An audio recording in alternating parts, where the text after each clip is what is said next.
appear that if union be strength, and family affection be pleasant to contemplate, the Chuzzlewits were the strongest and most agreeable family in the world. That worthy man Pecksniff, having taken leave of his cousin in the solemn terms recited in the last chapter, withdrew to his own home, and remained there 3 whole days, not so much as going out for a walk beyond the boundaries of his own garden, lest he should be hastily summoned to the bedside of his penitent and remorseful relative, whom, in his ample benevolence, he had made up his mind to forgive unconditionally, and to love on any terms. But such was the obstinacy and such the bitter nature of that stern old man, that no repentant summons came, and the 4th day found Mr. Pecksniff apparently much farther from his Christian object than the first.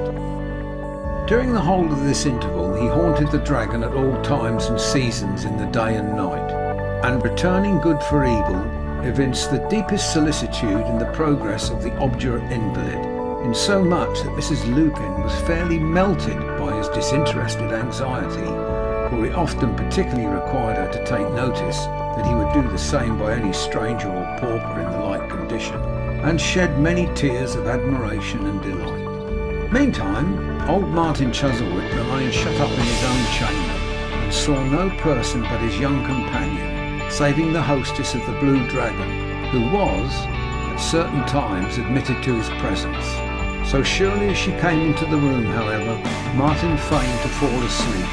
It was only when he and the young lady were alone that he would utter a word, even in answer to the simplest inquiry, though Mr. Pecksniff could make out, by hard listening at the door, that they two being left together, he was talkative enough.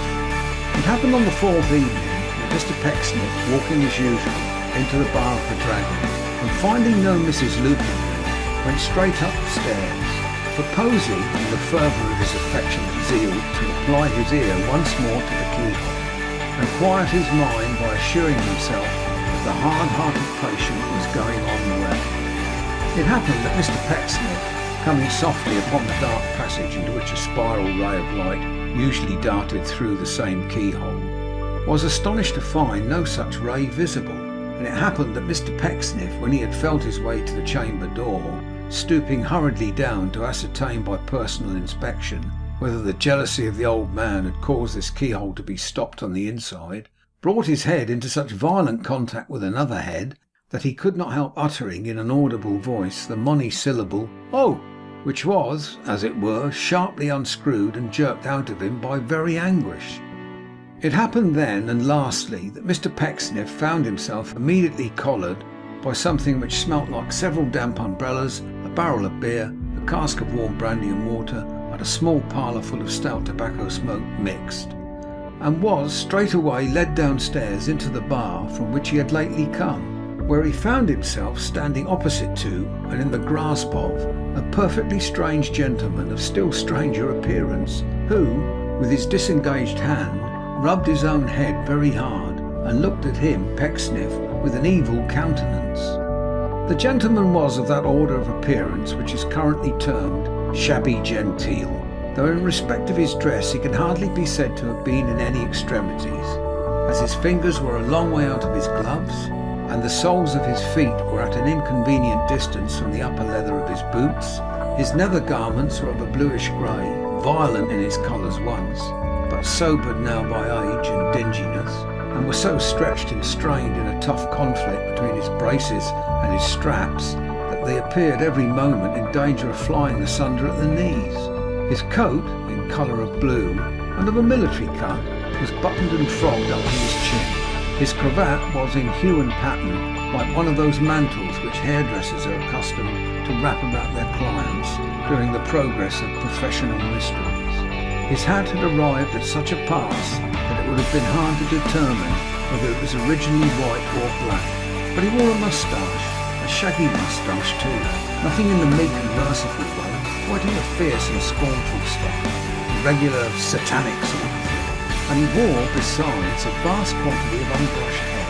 He was very dirty and very jaunty, very bold, very mean, very swaggering and very slinky, very much like a man who might have been something better, and unspeakably like a man who deserved to be something worse. You were eavesdropping at that door, you vagabond, said this gentleman.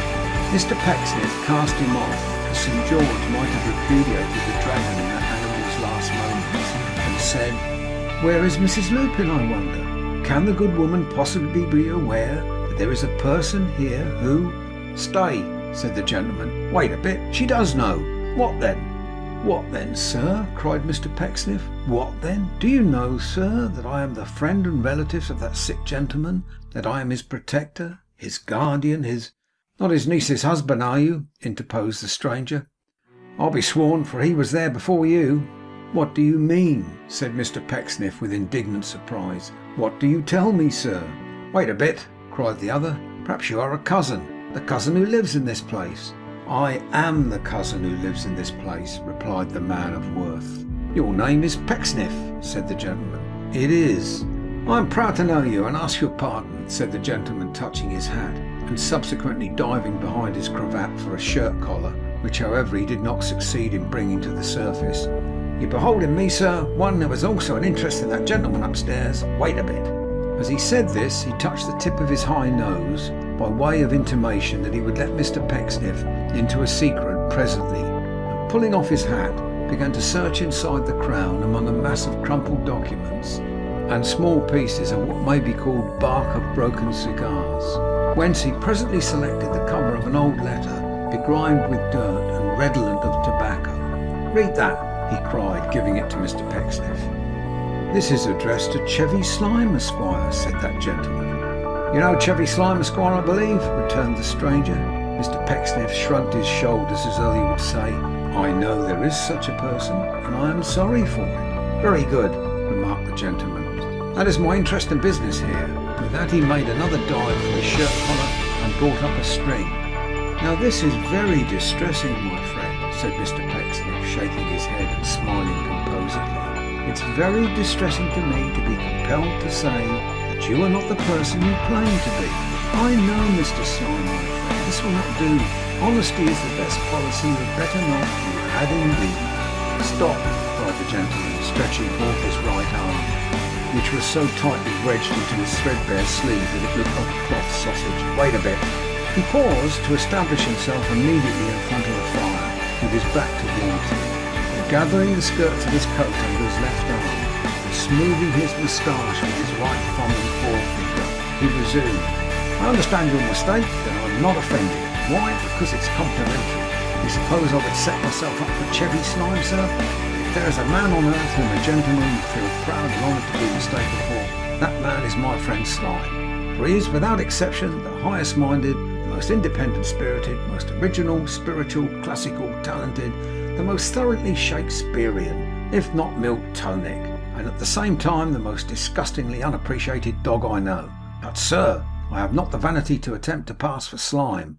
Any other man in the wide world I am equal to, but Slyme is, I frankly confess, a great many cuts above me. Therefore you are wrong." "I judged from this," said Mr. Pecksniff, holding out the cover of the letter. "No doubt you did," returned the gentleman. "But, Mr. Pecksniff, the whole thing resolves itself into an instance of the peculiarities of genius. Every man of true genius has his peculiarities, sir. The peculiarity of my friend Slyme is that he's always waiting round the corner. He is perpetually round the corner, sir.